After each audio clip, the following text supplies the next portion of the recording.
After last week's Spanish Grand Prix, we're straight back into the action this weekend at the Red Bull Ring for the second round of a triple header that concludes next week at Silverstone. And with Austria hosting the third sprint of the year, the drivers just had 1 hour of practice on Friday morning to dial in their cars ahead of sprint qualifying.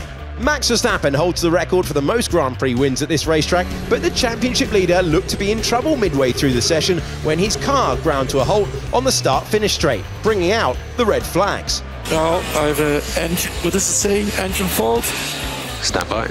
The Dutchman took a new power unit last time out in Spain and has now used his full allocation for the season, so will be hit with a grid drop if he needs another.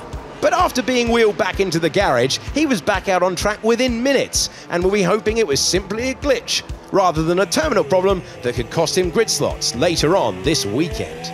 And the engine trouble didn't seem to affect Verstappen's pace, as late in the session he set a time of 1:05.685 to take top spot on the timesheets at his team's home race. Verstappen was chased home to the flag last week in Spain by Lando Norris, and the McLaren man arrived in Austria this weekend ready to challenge for victory again. But his ultimate pace remains something of a mystery after he had a trip through the gravel on his flying lap on the soft tyres. It left him down in P13. His teammate Oscar Piastri, though, was right at the sharp end, finishing the session in second spot behind Verstappen.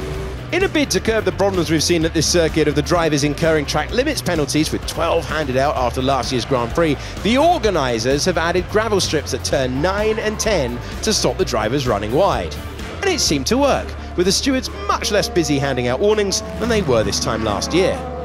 But at 2.7 miles long, the short lap in Austria means it can be a struggle for drivers to find space on track.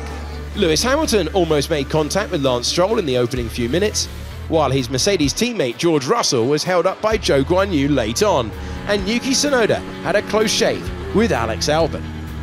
That was so scary, man. Albon, that was so dangerous. Yeah, I saw that. But Nico Hülkenberg had little sympathy for his fellow drivers as he tried to stay out of the way of Verstappen and Charles Leclerc. I avoided, but I didn't know that Ferrari's on the lap. Yeah. Watch for Verstappen pushing.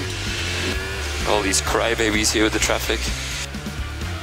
So Verstappen finished top of the timesheets with Piastri just under 3/10 behind in P2. Leclerc was next in the lead Ferrari, followed by teammate Carlos Sainz, Lewis Hamilton and Alpine's Esteban Ocon. Lance Stroll was P7 ahead of Russell, Tsunoda and Fernando Alonso in P10. Pierre Gasly was 11th for Alpine ahead of Sergio Perez, Norris and Zhou. Then it was Valtteri Bottas, Daniel Ricciardo and Hülkenberg. Albon was P18, with Kevin Magnussen and Logan Sargent rounding out the order.